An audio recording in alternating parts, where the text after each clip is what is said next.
Good evening. More action will be taken to stop the coronavirus spreading if people continue to ignore the pleas to stay at home and stay apart. That's the message from the Health Secretary after some commuters packed onto tube trains this morning. Some, like NHS staff, with no choice but to get on and get to work. 129 people have now died in the capital. The Mayor, Sadiq Khan, is attending another emergency COBRA meeting this afternoon to discuss the next steps as emergency powers are pushed through Parliament. More on that in a moment, but first, our political correspondent Simon Harris has the latest. Social distancing should be more than simply a social nicety. We're told it's the difference between life and death, but there was no evidence of social distancing on parts of the tube today. This was the Central Line at rush hour, and it's ringing alarm bells in the NHS. The more people who engage in unnecessary social contact, the more that this disease spreads, and the more people who will die, and the slower it will be to get out of it. At stations across the tube network, the message to commuters was repeated in platform announcements. Unless your journey is absolutely essential, please do not travel using any mode of public transport. There are now fewer trains, supposedly to make the service more reliable, but it's had an unfortunate side effect. This is the closest station to Great Ormond Street Hospital. Many health workers rely on the tube, so Russell Square should stay open. But the decision to cut the number of trains appears to be making it harder for commuters to travel safely. Jackie Sullivan, Chief Executive of the Royal London Hospital, tweeted, "I do not usually complain on Twitter, but teams at Royal London have struggled to travel to work today as trains, tubes cancelled. When they arrive, too full to keep a safe distance. We need services to run at times that support key workers, please." We really need the public to get the message that this is not a drill. We need people to stay at home unless it's absolutely essential to leave. The reason being we need to stop people infecting each other so that the number of new cases coming in and the number of critically ill people needing intensive care doesn't rise above what we can supply.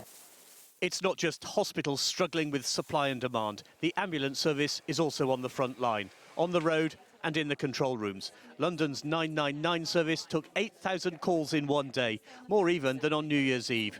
Now the ambulance service is making its own emergency call. One of the things we're now going to do is ask if there are any former London Ambulance Service employees, particularly call handlers, who are able to come back and help us out in control centres like this one. There were still pockets of resistance to the stay-at-home plea.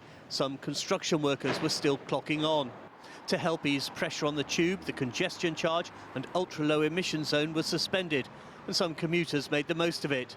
But it's also clear much of London's workforce is listening. Quiet streets tell their own story. People are working from home. The parks still proved irresistible, but appeared far less busy than yesterday. And it was obvious people were trying to keep their distance. Well, our political correspondent Simon Harris is here. Simon, the government guidelines are to socially distance, of course, and that's why we are some distance apart, isn't it? Yeah, I am much further away from you than normal. 2 metres, we believe, is the correct measure, and we are 2 metres apart. And I'm afraid that's the way it's got to be from now on. Why haven't we heard from the Prime Minister today? Well, normally you'd expect to hear from the Prime Minister in his Downing Street briefing, but he's still in a COBRA meeting which started at 5 o'clock. And we know that the Mayor of London is there, so I think we can be pretty sure that they'll be discussing how London in particular responds to the spread of the virus. Now, will that mean tighter restrictions on the movement for Londoners? We're going to have to wait a little longer to find out, but we understand that the Prime Minister will be speaking later tonight, as will the Mayor. At the same time as the COBRA meeting, Parliament has been debating the coronavirus bill, which will give the government extra powers to do things like ban social gatherings and events and give the police greater powers, as well as allow the NHS to rehire retired workers. And one other big set-piece event in London has been cancelled today, the Pride March. That was due to take place at the end of June. Yet another sign that no one expects this crisis to end anytime soon. Oh, indeed. OK, thank you, Simon.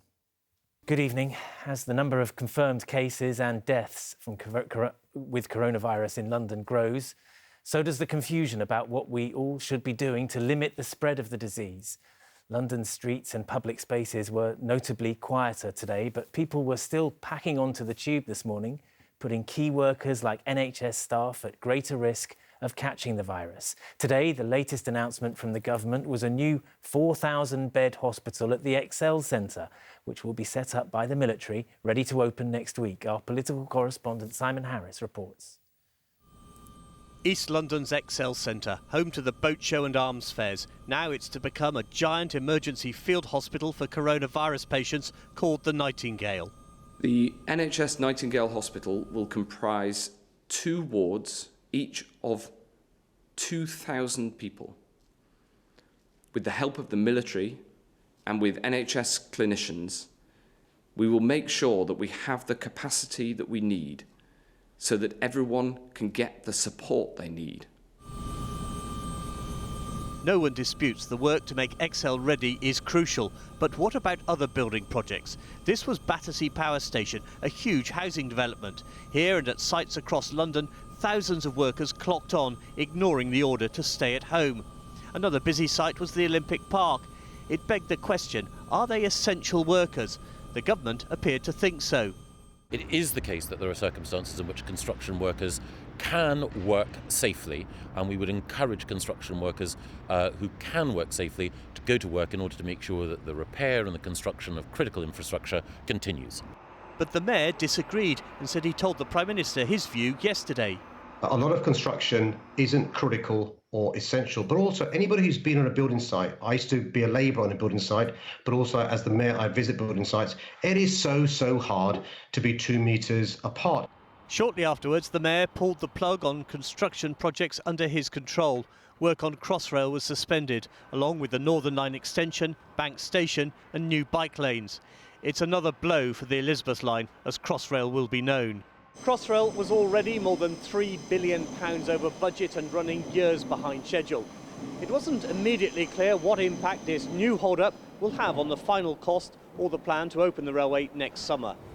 Despite the clampdown on movement announced by Downing Street, the tubes still looked frightening. Social distancing was impossible on overcrowded trains and busy platforms. London Underground said it was running as many tube trains as possible, but clearly not enough to make everyone feel safe. In Regent's Park, Londoners were taking advantage of the Prime Minister's exercise concession. Here, runners and walkers were keeping their distance, happy to be out in the fresh air. If they had told us, like, stay at home and not go outside, that would have been killing us. But I think it's, like, perfectly reasonable. I think the word lockdown should have been used. I don't think people will necessarily take it seriously. I'm going to continue having a walk, and we're just lucky to be near this wonderful park. In nearby Primrose Hill, one group of Keep Fit fanatics couldn't believe their luck when they discovered an outdoor gym. Most have been shut. We were driving around, we saw this place open, so we thought, why not make the most of it. I've got the excuses. I'm going to buy essentials, or I'm going out for exercise 1 hour. How are you going to police that? It's a question the police are asking too. I spoke to Ken Marsh from the Metropolitan Police Federation, the union representing frontline officers.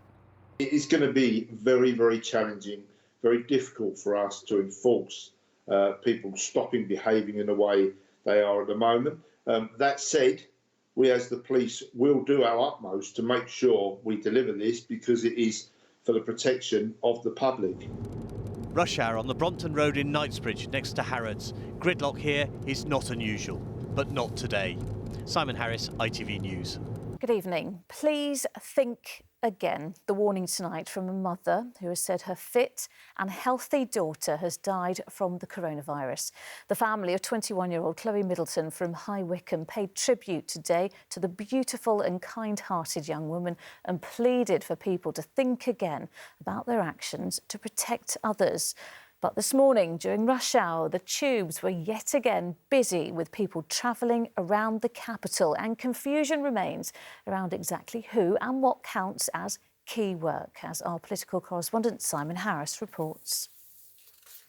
The death of Chloe Middleton will ring alarm bells. She was a healthy 21-year-old from High Wycombe who shouldn't have been vulnerable. This is what her mum Diane said on Facebook. To all the people out there that thinks it's just a virus, please think again. Speaking from a personal experience, this so-called virus has taken the life of my 21-year-old daughter. And an aunt wrote, my beautiful, kind-hearted 21-year-old niece Chloe has passed away from COVID-19. She has no underlying health issues. We are shattered beyond belief. On the Underground today, commuters were again taking their lives in their hands. The idea of social distancing on the Central Line is laughable, or it would be if it wasn't so serious. This was North Acton. Day 3 of the lockdown brought the arrival of a task force of 500 police officers. Hello, where are you off to today? NHS. Okay, take care, bye-bye. Whereabouts are we off to today, madam? Okay, that's fine, you take care, have a good day, all right, bye-bye. We are talking to people at locations, including in the suburbs as they begin their journey, and asking them the purpose of their journey, explaining the instructions. And actually, in 1 or 2 cases where we're not convinced that they meet the criteria and they've got a valid reason, we're being very clear we don't want to see them tomorrow. Tube bosses need every weapon in their armoury to stop passengers travelling, whether it's police or appeals over station tannoys. You should not be using public transport or travelling for anything other than essential journeys. Transport for London said a third of its workers were now off sick or self-isolating. That led to another cut in services. On some branches of the Metropolitan line, there was only 1 train an hour in each direction. The result of that is huge packed trains with people who potentially are infecting other people. Clearly, some of those people are being selfish. In the Commons, the Prime Minister was asked to give his successor at City Hall some advice. My own view is that we should be able to run a better tube system at the moment. We should be able to get more tubes on the line. But that was rejected by City Hall. I know that he didn't, when he was in City Hall, have to deal with this type of national emergency. But the absence levels that we have on the tube, currently running at about 30%, mean that it's impossible to run a full service. We're doing absolutely everything we can. Ministers think the Mayor could do better. The Mayor thinks they're making matters worse by allowing building sites to stay in business. Too many construction workers are travelling on public transport, and when they get to work, they don't always practice social distancing. I work on a building site with around 90 people, so it's not a massive site. But again, everybody's worried, everybody's trying to do social distancing. It's quite difficult. Most jobs require 2 people. So it's very difficult. It's very worrying. People are stressing out. Away from the building sites, much of central London has simply shut down. This is what it looks like early on a Sunday morning. In fact, this was the middle of the day in the middle of the week. Simon, seeing those pictures of the tube so busy this morning, we're still not getting it right here in London, are we? The very fact that so many police officers were out patrolling stations today tells you that there's still concern that too many people are going to work. And there's clearly friction between City Hall and Downing Street, with the Mayor unhappy at construction sites and the Prime Minister unhappy at the number of trains. And you have to think that if the virus spreads and more transport workers become sick or are self-isolating, it's only going to get worse. Well, in the Commons today, one MP came up with a suggestion to try to protect NHS workers. Prime Minister, there is an army of black cab drivers in and around London, itching to get involved like the Spitfires in 1940. Prime Minister, can we find a way, if we need to get doctors and nurses safely across London, to use these black cab drivers, not on the meter, but perhaps on a contracted basis? Mr. Speaker, my honourable friend makes a superb point, and indeed that has already been raised in our considerations. The black cab drivers are a fantastic service. They're an unsung service, and I believe that they can certainly rise to this challenge. The Prime Minister was also asked today if he believed the government was coping. His reply was, "We are coping very well." All right, Simon, thank you. Well, travel on the tube this morning was down again as more workers and their employers followed government instructions to stay at home unless it is essential that they leave. But some routes do still remain very busy. Our political correspondent Simon Harris is following this from his home, and he joins me now. Simon, some progress then, but is this fast enough, do you think? Geraint, there has been a dramatic increase in the number of people using the Underground since we were told to stay at home. But still, far too many people are risking their lives travelling on overcrowded trains. In the last 24 hours, the number of people using the tube has dropped by a further 13% and 8% on the buses, which means that compared to this time last year, the number of people using public transport in London is down by more than 90%. But yet again today there have been pictures on social media showing commuters unable to comply with social distancing rules, and plenty of complaints too. Complaints from passengers that there are far too few trains and Transport for London staff aren't doing enough to stop the overcrowding. Well, Transport for London says it's doing the best it can, bearing in mind that 30% of the workforce, that's a third, is off sick or self-isolating. And the boss of London Underground again appealed for people to stop making things worse by travelling unnecessarily. And word from the Home Office about what the penalties might be if you don't follow the rules.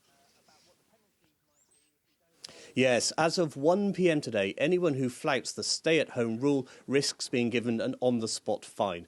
For a first offence, that's £30, payable within 14 days. If you're caught for a second time out when you shouldn't be, it rises to £120. Anyone who doesn't pay within 14 days, anyone who refuses to give their name and address, risks being arrested and taken to court. These rules will be under review every 3 weeks, but after what we saw at the weekend when lots of people came out to enjoy the spring sunshine, ignoring the social distancing rule, these new laws are designed to stop a repeat of that. Simon Harris, live from his garden. Many thanks.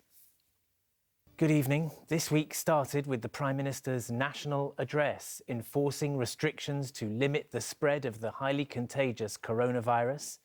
And it ends with Boris Johnson himself, now one of thousands who have tested positive for COVID-19. At home and self-isolating, the PM says he will still lead the government's response to the rapid spread of the virus. Our political correspondent Simon Harris has the latest. Hi folks, I want to bring you up to speed with something that's happening today, which is that I've developed mild symptoms of the coronavirus, that's to say a temperature and a persistent cough. This was the moment Boris Johnson confirmed he was among the almost 4,000 Londoners who've tested positive for COVID-19. Less than 24 hours ago, he was on the doorstep in Downing Street, taking part in the nationwide tribute to the NHS. The Chancellor joined him at a safe distance. We now know the Prime Minister was already feeling unwell.